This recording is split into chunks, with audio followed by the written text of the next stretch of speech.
firman-Mu, kami siap melakukannya bagi kemuliaan Tuhan. Dalam nama Tuhan Yesus kami terima firman Allah. Haleluya. Amin. Terima kasih Bapak Gembala. Ya. Tes. Ini bisa ya? Nggak bisa jadinya. Oke.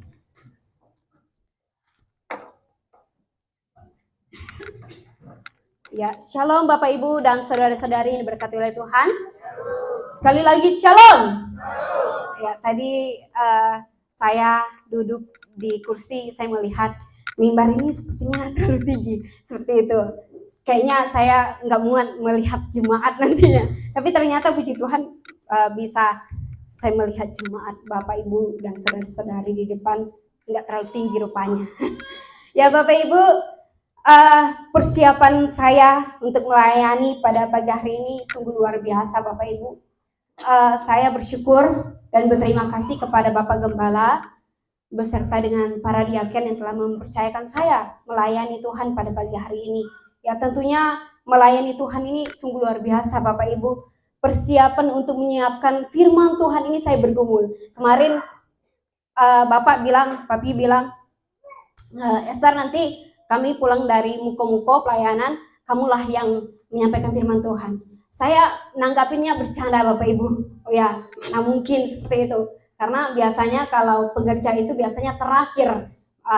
Kalau pengalaman biasanya dalam pelayanan, terakhir mau pelayanan baru dipercayakan untuk berkhotbah di depan jemaat. Seperti itu. Supaya mempelajari khotbah yang biasanya Bapak Gembala sampaikan. Nah, puji Tuhan ini suatu kesempatan. Terima kasih Bapak sekali lagi dan Ibu telah mempercayakan saya melayani Tuhan. Dan dalam 1 minggu itu menjadi dilema dalam kehidupan saya. Bahkan Bapak mau berangkat ke muko-muko, Papi serius, saya nyampaikan khotbah hari Minggu nanti Pak. Tapi sebegitu. Iya, memang kamu. Di situ saya, aduh, serius ini saya nyampaikan firman Tuhan. Karena biasanya kan saya mengajar sekolah minggu, Bapak Ibu, khotbah di youth, biasanya seperti itu ya Bapak Ibu ya. Ya, tapi puji Tuhan, kesempatan hari ini sungguh luar biasa. Dan dalam 1 minggu saya sampai nggak tidur siang, bahkan malam juga saya merenungkan firman Tuhan ini, apakah bisa nanti saya berkata-kata di depan jemaat. Tapi saya yakin percaya dengan kuasa Tuhan, pada saat ini kita mau menikmati berkat Tuhan, menikmati firman Tuhan yang kita akan renungkan dan kita akan belajar bersama-sama pada hari ini Bapak Ibu. Amin Bapak Ibu. Siap untuk mendengarkan kebenaran firman Tuhan pada hari ini Bapak Ibu? Haleluya. Oke, saya jadi orang GPDI. Haleluya. Ya Bapak Ibu, kita saat ini mau merenungkan kebenaran firman Tuhan. Tidak jauh-jauh dari bulan 12 ini yang biasanya kita akan merayakan Natal, pasti nggak jauh-jauh dari kitab Injil Sinoptik. Ya, kita mau membaca Injil Matius pasal 2 ayat 1 sampai yang ke-12. Ya, kita akan membacanya secara bergantian Bapak Ibu. Injil Matius pasal 2 ayat 1 sampai 12. Sudah ketemu Bapak Ibu? Amin. Ya, itu di Perjanjian Baru. Ya, jangan sampai di PL. Ya, Bapak Ibu, kita akan membacanya secara bergantian. Di ayat yang pertama saya akan membacakannya, di ayat yang kedua Bapak Ibu, dan bahkan seterusnya nantinya. Namun sebelumnya saya akan membaca judul perikop yang ada di atas, yaitu orang-orang Majus dari timur. Sesudah Yesus dilahirkan di Bethlehem, di tanah Yudea, pada zaman Raja Herodes, datanglah orang-orang Majus dari timur ke Yerusalem.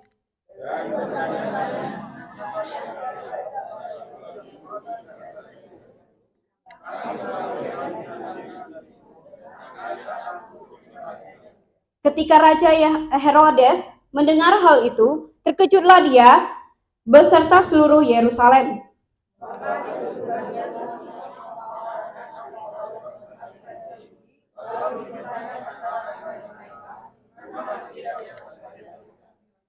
Mereka berkata kepadanya, di Bethlehem di tanah Yudea, karena demikianlah ada tertulis dalam kitab Nabi.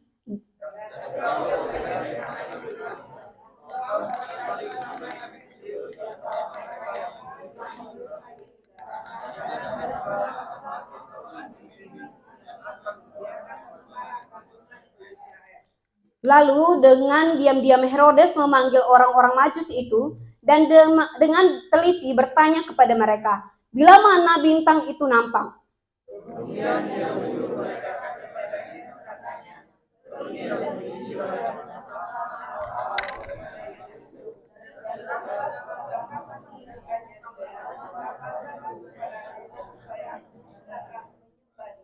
Setelah mendengar kata-kata raja itu, berangkatlah mereka dan lihatlah, bintang yang mereka lihat di timur itu mendahului mereka hingga tiba dan berhenti di atas tempat di mana Allah itu berada.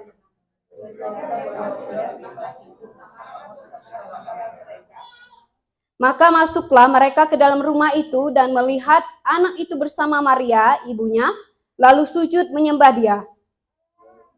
Mereka pun membuka tempat harta bendanya dan mempersembahkan persembahan kepadanya, yaitu emas, kemenyan, dan mur bersama-sama. Dan karena diperingatkan dalam mimpi supaya jangan kembali kepada Herodes, maka pulanglah mereka ke negerinya melalui jalan lain. Ya, puji Tuhan, haleluya Bapak Ibu. Ya, Bapak Ibu dan saudara-saudari diberkati oleh Tuhan. Tentunya teks ini tidak asing lagi bagi kita. Kita sering mendengarkan kelahiran Tuhan Yesus itu pasti di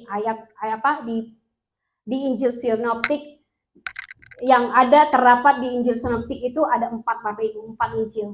Tentunya kita tahu Markus, Lukas, dan Yohanes. Namun yang berbeda di penulis sejarah kelahiran Yesus Kristus itu hanya terdapat di Injil Matius dan Lukas. Itu menerangkan sejarah kelahirannya. Nah, Bapak Ibu, berbeda yang menyambut kelahiran Tuhan Yesus di Matius dan Lukas. Kalau kita perhatikan di Matius itu orang para Majus di situ ya, Bapak Ibu ya, orang-orang Majus dari timur. Tetapi kalau di Lukas itu para gembala yang menyambut Tuhan Yesus. Sebenarnya kalau kita perhatikan kedua Injil Sinoptik ini, Injil Sinoptik ini, siapa sih yang sebenarnya para gembala atau para Majus? Apakah para gembala dan orang Majus itu sama, Bapak Ibu? Tidak sama. Mereka berbeda. Dan siapakah yang mendahului mengunjungi Tuhan Yesus ketika Tuhan Yesus lahir? Apakah para gembala atau orang para Majus pada saat itu? Nah, pada saat itu Bapak Ibu, para gembala duluan yang mengunjungi kelahiran Tuhan Yesus. Dan para Majus waktu itu, mereka mengunjungi kelahiran Tuhan Yesus. Mereka datang setelah 40 hari Tuhan Yesus lahir.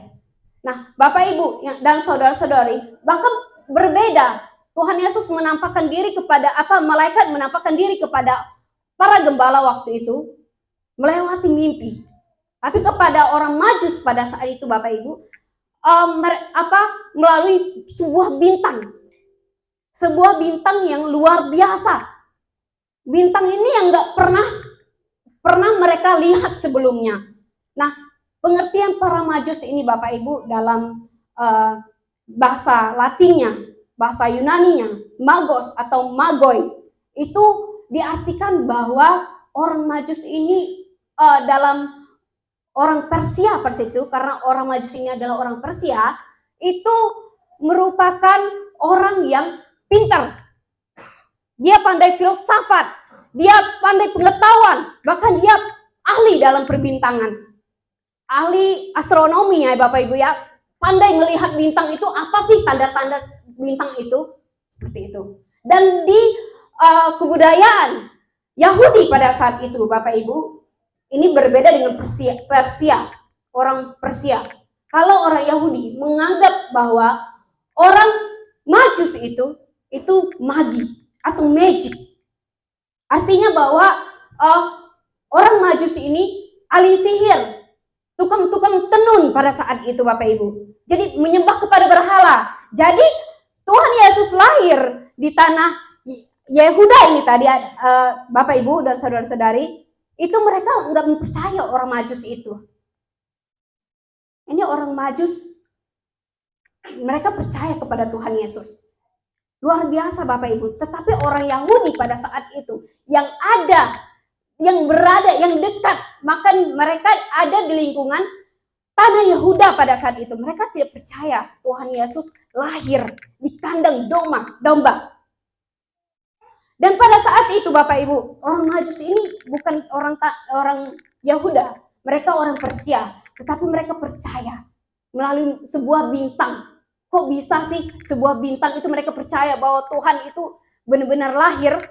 Kita tahu bahwa di kitab Nabi, di sini kan dijelaskan Bapak Ibu, mereka berkata di ayat yang kelima, mereka berkata kepadanya di Bethlehem di tanah Yudea, karena demikianlah ada tertulis dalam kitab Nabi. Itu di kitab para nabi, bahkan di Amos pasal 5 ayat 26, para orang Majus itu dahulunya mereka menyembah kepada menyembah kepada Tuhan Allahnya, kepada dewa-dewanya melalui bintang-bintang itu. Jadi bintang ini dipergunakan salah kepada mereka. Mereka menyembah kepada dewa-dewa melalui sebuah bintang, melalui alam semesta yang tidak bisa mereka pikirkan. Jadi mereka menganggap itu adalah Tuhannya, seperti itu. Nah, Bapak Ibu dan saudara-saudari yang diberkati oleh Tuhan, jadi latar belakang orang Majus melakukan pencarian di negeri mereka yang terletak di timur dan melihat bintang yang tidak pernah mereka lihat sama sekali. Ini luar biasa, bintang yang nggak pernah mereka lihat dan menunjukkan seseorang telah lahir di tanah Yudea. Dan tadinya orang Majus yang menyembah kepada berhala, mereka menyembah kepada dewa-dewa, tetapi ketika Tuhan menuntun mereka, Bapak Ibu, mereka percaya melalui sebuah bintang itu. Karena mereka sudah mendengar dari kitab para nabi bahwa Tuhan Yesus akan lahir di tanah Yudea. Jadi mereka datang, mereka melihat kepastiannya. Apakah benar itu sang Mesias telah lahir di tanah Yudea? Mereka penasaran, mereka mencari Bapak Ibu.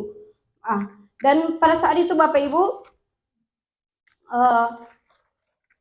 Ibu dan saudara-saudara terkasih, kalau kita melihat di pasal ini bahwa ada dua sifat atau karakter yang menjadi perhatian bagi kita di dalam perikop ini, yaitu para Majus dan Herodias. Kita melihat bagaimana sifat karakter mereka, respon mereka ketika mendengar bahwa Tuhan Yesus lahir di tanah Yudea. Pada saat itu Bapak Ibu, orang Majus ini, bahkan Herodias ini, dia adalah raja yang agung. Raja yang agung yang berkuasa pada saat itu. Nah, Bapak Ibu, Raja Herodias ini, dia licik, kejam. Bahkan dia tidak mau mendengar ada Tuhan Yesus lahir di tanah Yudea. Karena kenapa? Ditergenapi dari perjanjian lama bahwa sang Raja Mesias, Raja di atas segala raja di bangsa Yudea pada saat itu menjadi suatu persaingan bagi Raja Herodias. Ada yang menyangingi kekuasaannya. Dia merasa terancam kalau ada raja yang menyainginya. Dia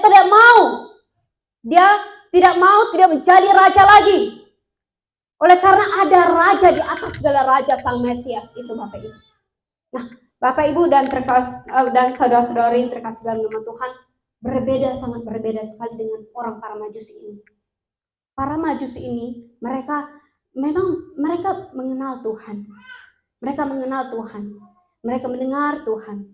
Tetapi pada saat itu Bapak Ibu, yang luar biasa dari karakter orang Majus ini, sifat orang Majus ini adalah dia mencari Tuhan untuk mengenal siapakah Yesus Kristus itu Bapak Ibu. Kita bisa melihat di ayat yang ayat ke-1 sampai ke-2. Sesudah Yesus dilahirkan di Bethlehem, di tanah Yehuda, pada zaman Herodes, datanglah orang-orang Majus itu dari timur ke Yerusalem dan bertanya-tanya di manakah dia, raja orang Yahudi yang baru dilahirkan itu.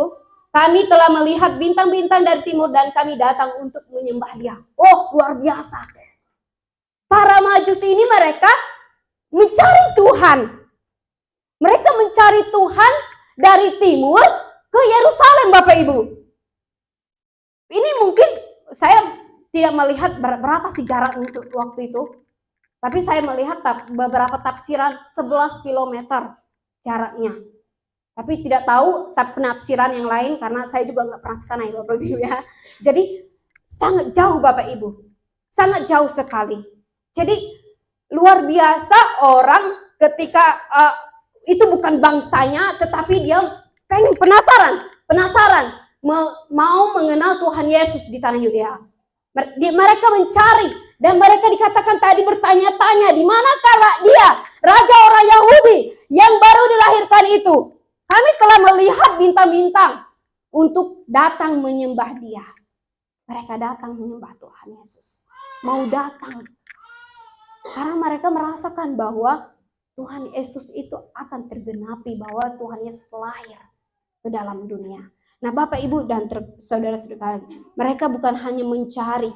Tetapi mereka juga memberikan persembahan yang terbaik.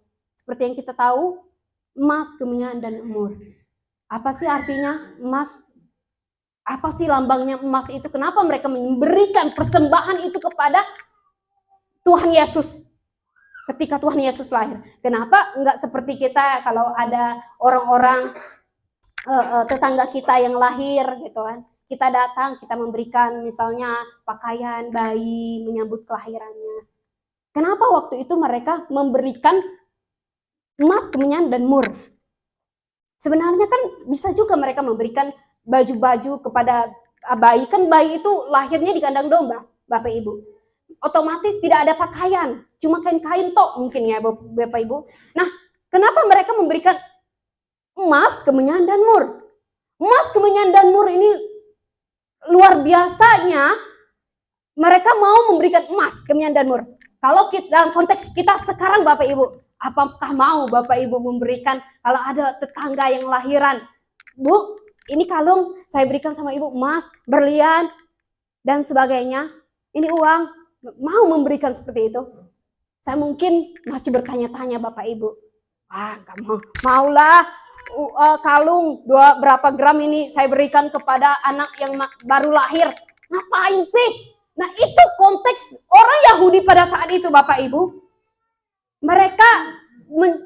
Mereka menanggapi bahwa Raja Mesias itu nggak mungkin lahir di kandang domba, di kandang binatang Bapak Ibu. Yang mereka tahu kalau menyambut seorang raja itu pasti di istana yang mewah, lahir di tempat tidur yang mewah, dan sebagainya. Tetapi waktu itu Tuhan Yesus lahir di kandang domba untuk menjadi sama dengan manusia Bapak Ibu. Nah lambang emas tadi melambangkan bayi Yesus merupakan raja yang besar di antara bangsa-bangsa yang lain. Kemenyan melambangkan bayi Yesus adalah imam yang besar. Mur, bayi Yesus yang kelak mati dan menebus dosa manusia. Nah bahkan para orang Majus sujud menyembah Yesus dan meninggalkan kehidupan lamanya untuk mengikuti Tuhan Yesus Kristus. Di ayat yang ke-12 di situ sangat jelas. Mereka melalui jalan lain. Karena kenapa? Awalnya mereka disuruh sama Herodias. Herodias berkata, para Majus minta tolong dulu. Misalnya kalau ini konteks bahasa kita pada saat ini Bapak Ibu. Minta tolong para Majus untuk melihat apakah benar sih dia yang menyelidiki melalui para Majus itu. Seolah-olah dia mau bertanya-tanya, mau mengenal Tuhan Yesus. Kalau kita melihat sepertinya Herodias ini pengen menyembah Tuhan. Mau datang mengenal Tuhan. Tetapi dia melakukan kelicikan Bapak Ibu. Mereka melalui Herodias ini melalui para Majus. Para Majus itu kan pintar. Apakah benar sih para Majus Tuhan Yesus itu lahir di tanah Yudea?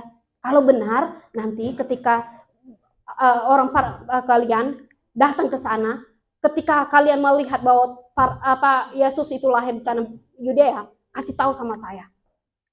Kasih tahu sama saya supaya saya datang sujud menyembah dia. Di sini jelas Bapak Ibu dikatakan dia mau datang sujud menyembah dia. Tapi kalau kita melihat, kita perhatikan di ayat yang sesudahnya, ketika para Majusi itu tidak kembali kepada Herodes, tidak memberitahukan kepada Herodes. Herodes sangat kesal dia mengancam seluruh orang-orang yang ada di situ waktu itu dengan pembunuhan anak-anak di Bethlehem. Dia membunuh anak-anak yang umurnya 2 tahun ke bawah. Sungguh kejam sekali Bapak Ibu. Supaya tidak ada yang menyainginya, supaya tidak ada yang merebut kekuasaannya. Ini kelicikan dari Herodias. Tapi para majus itu tadi, Bapak Ibu, di ayat ke-12 ini sangat memberkati saya secara pribadi dan menjadi perenungan bagi kita semuanya. Dia meninggalkan kehidupan lamanya. Dia meninggalkan semuanya untuk mengikuti Tuhan. Dia meninggalkan tadi yang awalnya dia menyembah kepada dewa-dewa. Melalui sebuah bintang itu tadi dia diubahkan. Dia percaya kepada Yesus. Dan bintang tadinya yang mereka percaya untuk menyembah kepada dewa, mereka gunakan salah dipergunakan oleh mereka. Tetapi setelah itu mereka menyembah Tuhan itu.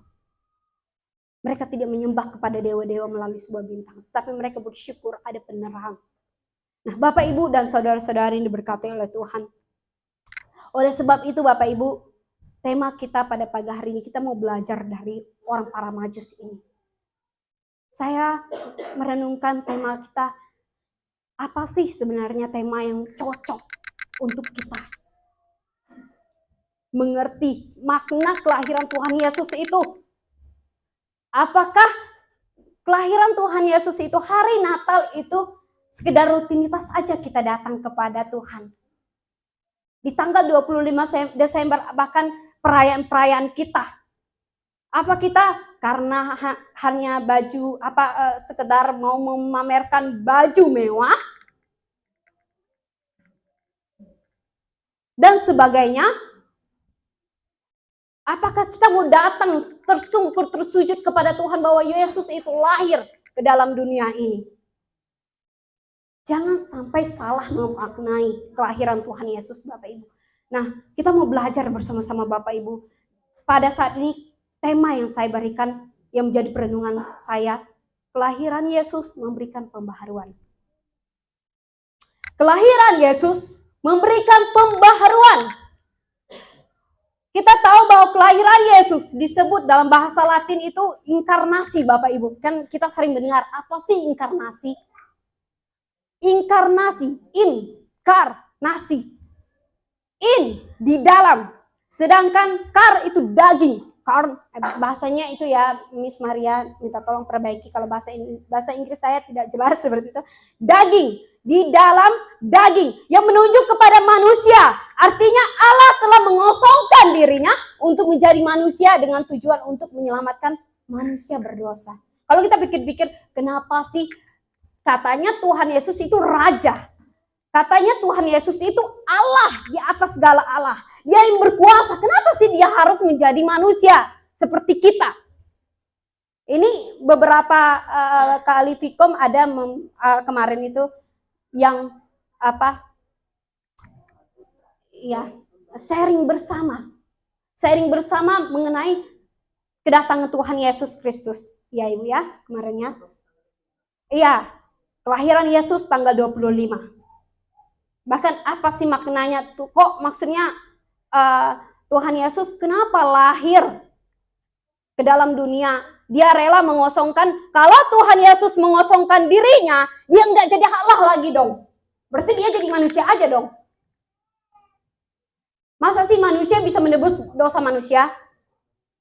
Nah Bapak Ibu, ini pengertian, jangan salah pengertian dalam diri kita.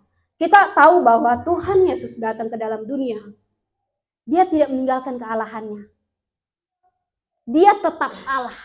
100% dia adalah Allah yang sejati. 100% dia adalah manusia yang sejati. Kenapa dia mau jadi manusia? Kalau bukan dia, tidak ada yang menyelamatkan dosa manusia. Karena pada dasarnya kalau kita menebus dosa sesama kita, saya yakin gak mau. Seorang bapak mau gak menebus dosa keluarganya, istri dan anak-anaknya, mati di kayu salib seperti Tuhan Yesus? Pasti masih bertanya-tanya. Ya Bapak Ibu ya. Nah, Pada saat itu Bapak Ibu, Tuhan Yesus mengosongkan dirinya, Dia menjadi manusia dan menyelamatkan manusia. Menyelamatkan dosa manusia.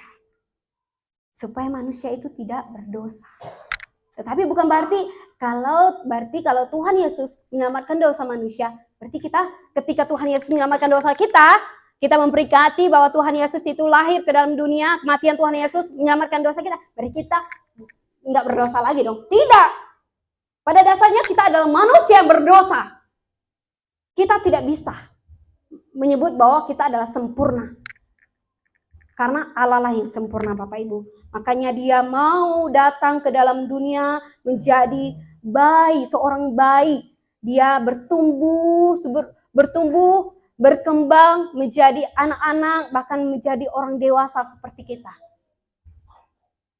Jadi saya melihat makna dari sini kelahiran Yesus Kristus itu tidak ada alasan bagi kita. Tadi lagu pujian mengatakan ku tetap cinta.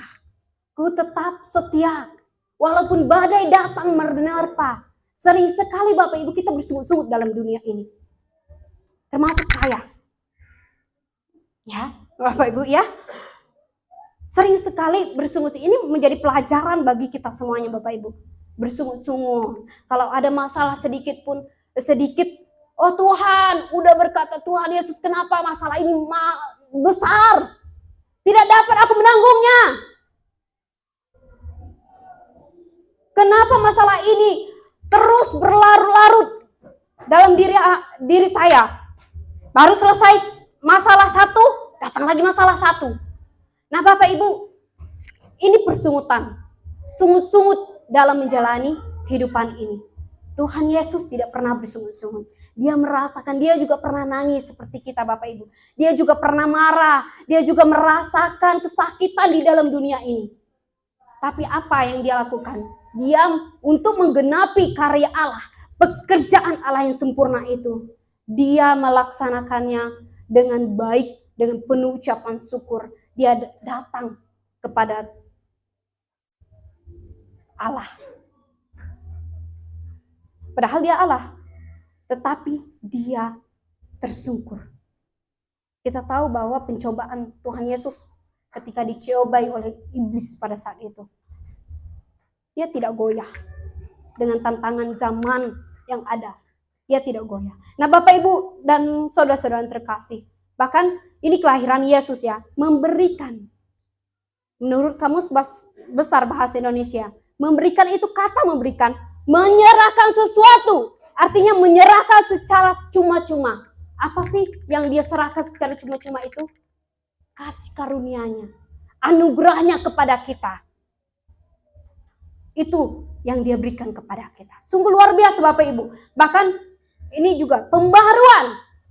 Kelahiran Tuhan Yesus memberikan pembaharuan. Pembaharuan adalah, ini saya melihat di Kamus Bahasa Indonesia, bahkan di situ ada penjelasan secara umum, modernisasi yang mengandung pengertian gerakan dan usaha untuk mengubah paham-paham yang artinya perubahan sifat seseorang. Kita bisa melihat di Titus pasal 3 ayat 5, itu dijelaskan bahwa perubahan sifat seseorang adalah tindakan Allah dalam memberikan kehidupan rohani kepada orang berdosa, bertobat dan menerima Tuhan Yesus Kristus. Oh, luar biasa Bapak Ibu. Pembaharuan. Maukah kita menanamkan pembaharuan dalam diri kita? Di Natal ini Bapak Ibu, apakah yang menjadi komitmen kita di Natal ini?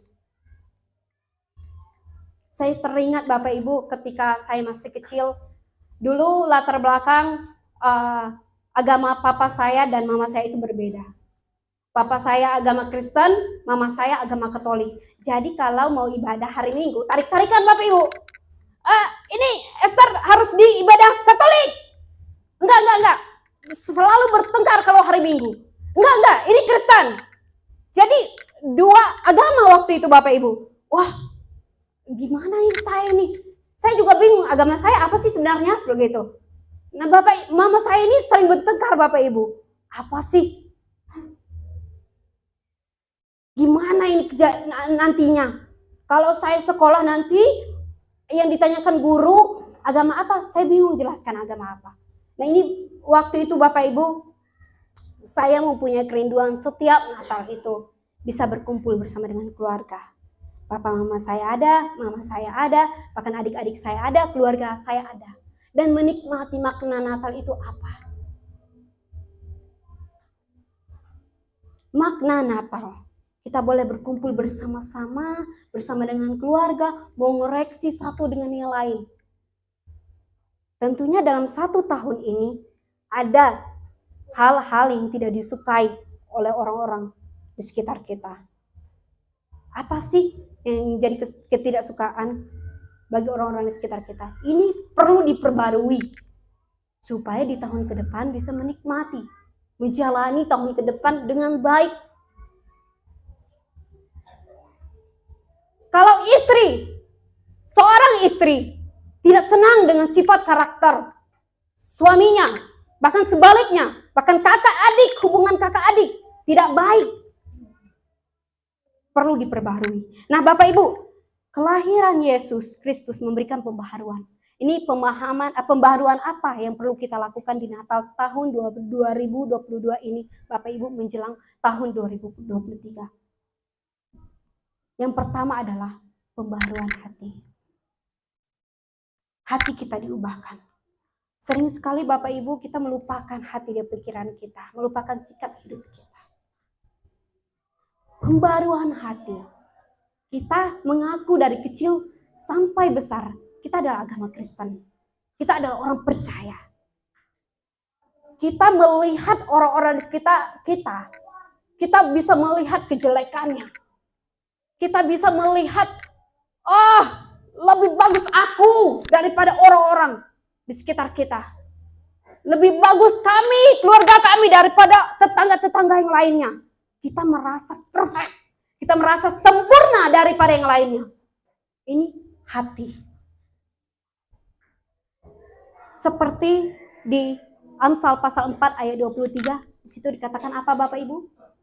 Jagalah hatimu dengan segala kewaspadaan, karena dari situlah terpancar kehidupan.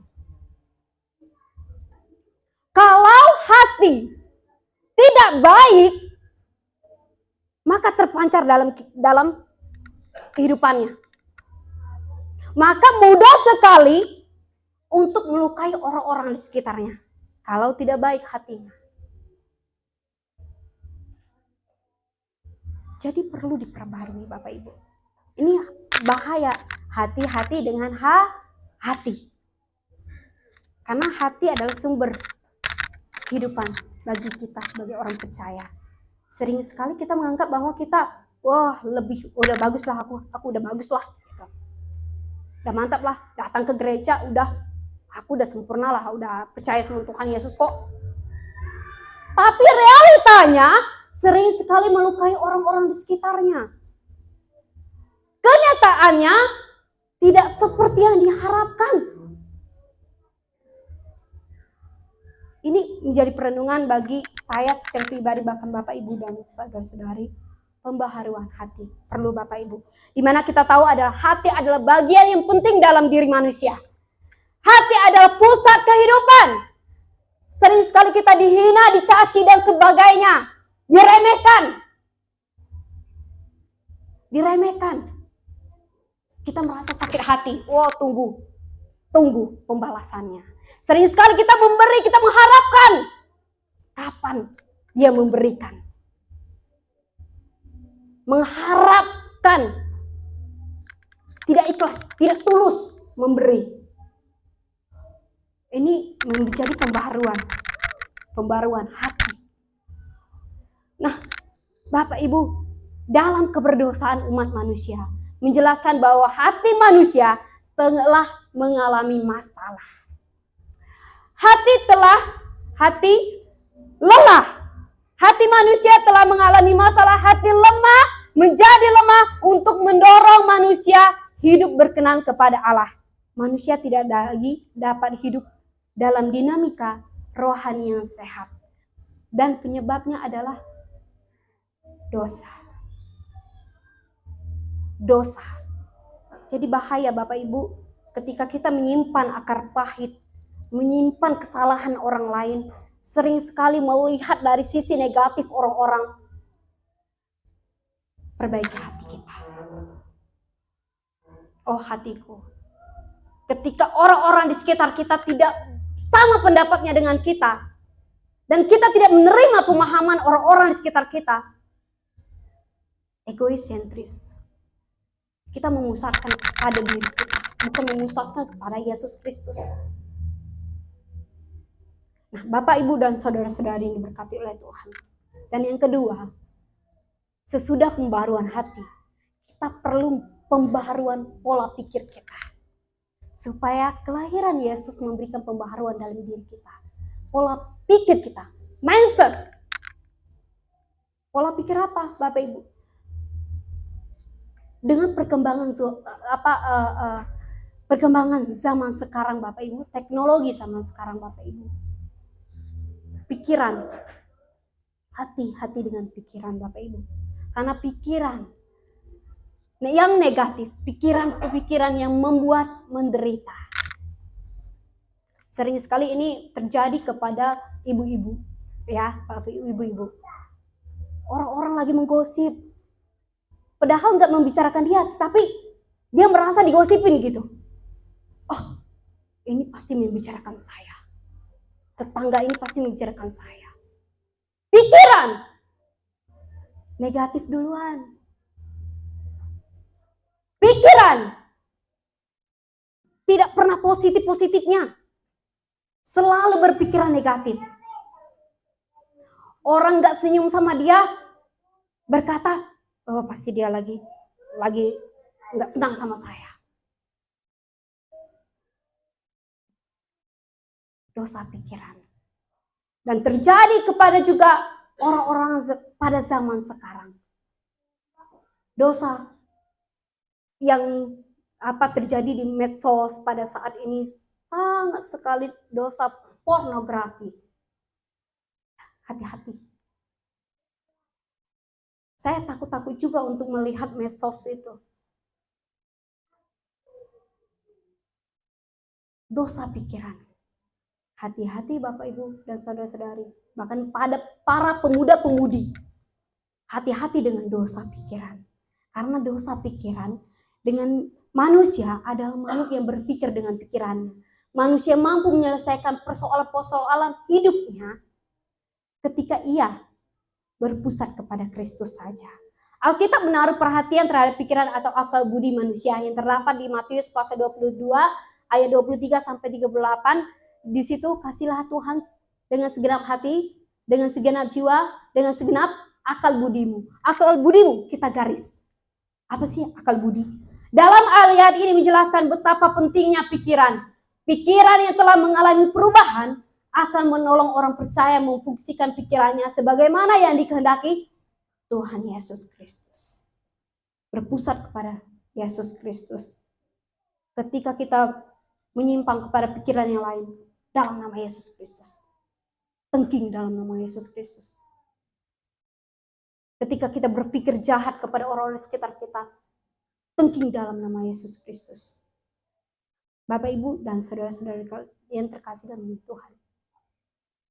Ketika kita melakukan pembaharuan hati, pembaharuan pola pikir, dan selanjutnya apa? Pembaharuan hubungan atau relasi untuk berjalan dalam kehendak Tuhan. Pembaharuan hubungan atau relasi untuk berjalan dalam kehendak Tuhan. Ketika hati diperbarui, ketika pikiran diperbarui, kita melakukan pembaruan hubungan, relasi bersama dengan Tuhan, berjalan dalam kehendak Tuhan. Terkadang kita lebih memusatkan kepada diri kita bahwa kehendak kita lah yang bagus. Rancangan kita lah yang bagus. Kita tidak melihat kepada Tuhan. Kita melawan apa yang Tuhan mau dalam diri kita. Padahal Tuhan memberikan setiap tantangan-tantangan yang ada untuk mendatangkan masa depan bagi kita, mendatangkan kebaikan dalam kehidupan kita. Nah, Bapak Ibu, saya mempunyai kertas ini, Bapak Ibu. Kertas ini kertas kosong ya Bapak Ibu ya. Kertas kosong, tidak ada apa-apa. Dosa manusia diibaratkan seperti kertas ini. Ya, kertas ini awalnya kita tidak berdosa. Tetapi ketika kita berdosa, kita remukan seperti ini. Apakah bisa kembali lagi seperti semula? Tidak bisa. Tidak bisa mulus seperti semula. Maka dia akan berkerut seperti ini Bapak Ibu. Dia tidak bisa seperti semula. Tidak bisa. Tidak bisa lurus seperti semula. Bahkan ini kertas lagi Bapak Ibu. Kita tempelkan. Mungkin Bapak Ibu ya biasa itu. Ini. Kertas. Ada noda hitam. Apakah bisa dibersihkan? Apakah bisa dibersihkan? Di tip ya Bapak Ibu ya. Oh, jawaban yang sangat bagus. Bapak Ibu, bisa. Bisa dibersihkan. Meskipun tidak sepenuhnya bisa dibersihkan. Karena pada dasarnya kita adalah manusia yang berdosa. Tapi bagaimana kesadaran kita memaknai bahwa Tuhan Yesus datang. Dia rela menjadi manusia yang sama dengan kita untuk menyelamatkan kita. Egois nggak kita sebagai manusia? Tuhan datang kepada kita tetapi kita tidak menerimanya. Seperti bangsa Yahudi tadi. Yudea. Mereka mengharapkan raja itu yang lahir itu dalam keadaan, ya dia adalah raja yang mewah, yang megah dengan kerajaannya. Tetapi berbeda dengan konteks pada saat itu. Raja Tuhan Yesus lahir di kandang yang sangat hina, yang tidak punya apa-apa. Mereka tidak percaya bahwa itu Tuhan Yesus. Mana mungkin raja mau lahir di kandang domba? Tidak mungkin. Bapak, Ibu, dan saudara-saudari diberkati oleh Tuhan, sedemikian jauh pembacaan firman kita, bahkan perenungan kita pada pagi hari ini. Ini menjadi suatu koreksian dalam diri kita, diri saya, kepada Bapak, Ibu, dan saudara-saudari. Marilah kita kiranya kita introspeksi diri kita, masing-masing pribadi untuk menjadi lebih baik lagi melalui makna Natal ini Bapak, Ibu. Kita mengoreksi keluarga kita. Apakah kita sudah hidup di dalam pembaharuan? Sudahkah kita menikmati makna kelahiran Yesus Kristus itu? Apakah kita sudah melakukan apa yang Tuhan mau? Atau apa yang kita mau? Ini menjadi perenungan bagi kita. Baiklah Bapak Ibu, inilah sedemikian perenungan kebenaran firman Tuhan yang boleh kita baca, yang boleh kita renungkan pada pagi hari ini. Dan biarlah kiranya firman Tuhan ini memberkati kita semuanya. Tuhan Yesus memberkati. Saya serahkan kepada Bapak Pendeta. Maaf.